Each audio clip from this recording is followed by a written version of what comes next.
எல்லோருக்கும் என்னுடைய வணக்கத்தை வாழ்த்துக்களை தெரிவித்துக் கொள்கின்றேன்.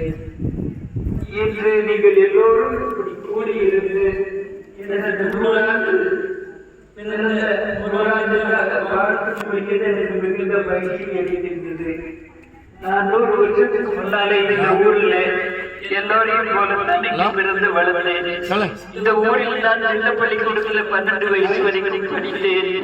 அதற்கு பிறகு சிற்றூர்ல இருந்து கொச்சின் ஸ்டேட்ல அந்த காலத்துல அங்க போய் படிச்சு திருச்சியில சென்ட் காலேஜில், மெட்ராஸ் கிறிஸ்டியன் காலேஜில், காந்தியாசிரம் சேவா கிராமத்தில், அமெரிக்காவிலே இப்படி எல்லாம் படிச்சு வித்யாலயத்துக்கு போய் சேர்ந்தேன்.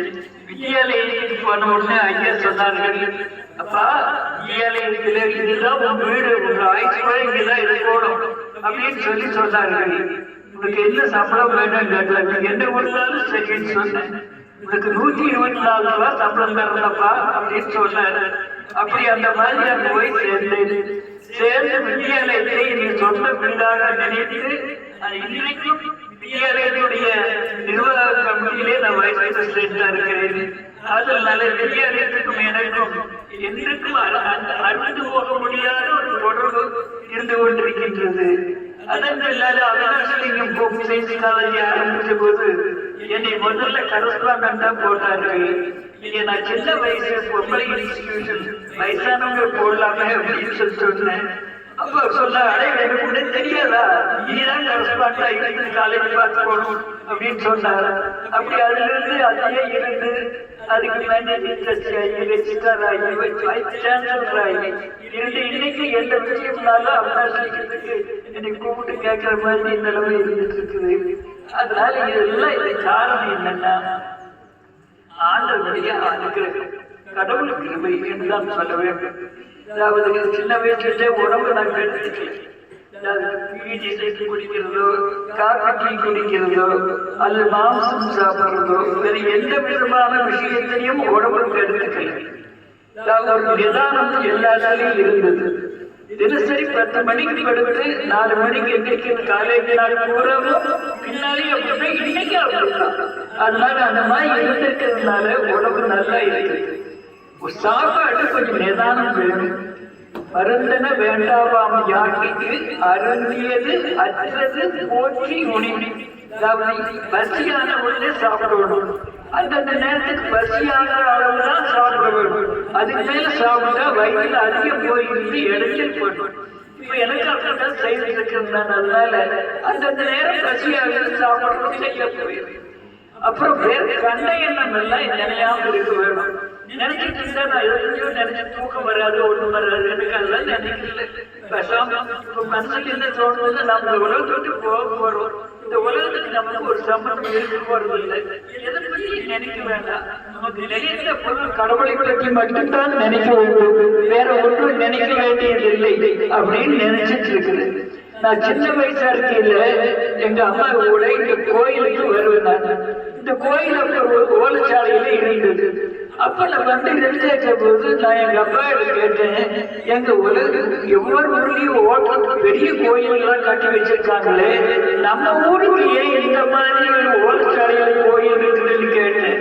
அவங்க சொன்னாங்க, அம்மா பூ கொடுத்தா தான் கட்ட முடியும்னு சொன்னாங்க. நான் அப்ப சின்ன வயசுல ஒரு 12 வயசு வரைக்கும் இங்கதான் இருந்தேன். 9 வயசு இல்லாம இங்க சுற்றி விட நம்ம வயலு நெல்லு காய போடும், பாறையில காய போடுவோம். அப்ப அந்த காவலுக்கு எங்க அப்பா சொல்லுவார், நீ 4 நாள் இங்க காவல் சொல்லுவேன், இல்ல காலையில சாயங்காலம் இருப்பேன். அப்ப இந்த தோட்டத்து வெடிக்க வேண்டிக்கு எல்லாம் பூ கேட்டு இருந்தாங்க. நான் போய் அம்மா கிட்ட கேட்கக்கூடாது, பூ கேட்க கூடாதுன்னு நினைச்சு நானும் வந்து ஒரு பூ கேட்டேன். அப்ப வந்து வண்டாரம் சொன்ன ஒரு நல்ல வலது பூ கொடுத்தது, கோயில் கட்டுறது வலது பூ கொடுத்து சொல்லி அப்படி பூ கொடுத்த உடனே பண்டார கண்டு நல்ல பூ கொடுத்துருக்குது, நீங்க என்ன நினைச்சீங்களோ நடக்கும் அப்படின்னு சொன்னாங்க. அப்படி அந்த மாதிரி மனசுல கோயில் கட்டோடு என்ன வந்து அது பின்னால கோயில் கட்டி இந்த மாதிரி இருக்கிறது எனக்கு மனசுக்கு மிகுந்த மகிழ்ச்சி. இன்னைக்கு இந்த கோயிலுக்கு நிறைய பேர் வர்றாங்க. ஒவ்வொரு பௌர்ணமி பூஜைக்கும் 300 பேர் 400 பேர் 500 பேர் வர்றாங்க. வந்து இருந்து அன்னைக்கு ஸ்டார்ட் போட்டு போறாங்க. அதனால இதை பார்க்கும் போது எனக்கு மிகுந்த மகிழ்ச்சி. இதெல்லாம் ஆண்டவருடைய அனுகிரகத்தினால நடந்தது.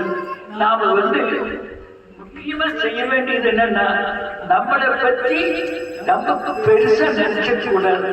நம்ம இந்த உலகத்தில் இருக்கக்கூடிய கோடான கோடி ஜீவன்கள் நாம ஒண்ணும். இறைவன் நம்மை படைத்திருக்கிறார். அந்த அந்த ஜீவன்கள் எல்லாரும் நமக்கு சகோதரர்கள் மாதிரி இருக்கிறார்கள். அதனால நாம எல்லாத்தையும் நேசிக்கணும், எல்லாத்தையும் பிரியமா இருக்கணும் அப்படிங்கிற எண்ணம் மனசுல இருந்துட்டே இருக்குது. ஆகவே இந்த எண்ணத்துள்ள இருக்கிறதுனால எனக்கு ஒரு சிரமம் இல்லை. இப்ப எனக்கு உடம்புல ஒரு சீக்கு மேல ஒண்ணும் கிடையாது. அதனால நல்ல சாப்பிட ஒழுங்காக நல்லா துவங்கிடுது. தினசரி போயிட்டே இருக்குது. 4 பாட்டில போயிட்டு இருக்கு, வருஷம் பாட்டில ஆயிட்டே இருக்குது. அதனால இது எத்தனை நாளைக்கு இருக்குன்னு தெரியாது. ஆண்டவர் சிற்ற எப்படியோ அப்படி இருக்கு. அதனால இன்றைக்கு நீங்க எல்லாம் இருந்து உங்களுடைய வாழ்த்துக்களை சொன்னதுக்கு எனக்கு மிகுந்த மகிழ்ச்சி. வித்தியாலயத்திலிருந்து வித்தியாலய மாணவர்கள் பேராசிரியர்கள் எல்லாம் இவன் சேர்ந்திருக்கிறது, சாமி வந்ததெல்லாம் மிகுந்த மகிழ்ச்சி. என்னுடைய உறவுகள் எல்லாம் நீங்க எல்லாம் இருந்து இங்க இருந்து விழாவில் கலந்து கொண்டு கோயில் பூஜையில கலந்து கொண்டதுக்கு ரொம்ப சந்தோஷம்.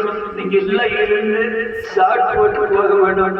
உங்களுடைய ஆசீர்வாதத்துக்கும் நல்ல எண்ணத்துக்கும் வாழ்த்துக்களுக்கும் நான் நன்றி தெரிவித்துக் கொள்கிறேன். எல்லோருக்கும் வணக்கம்.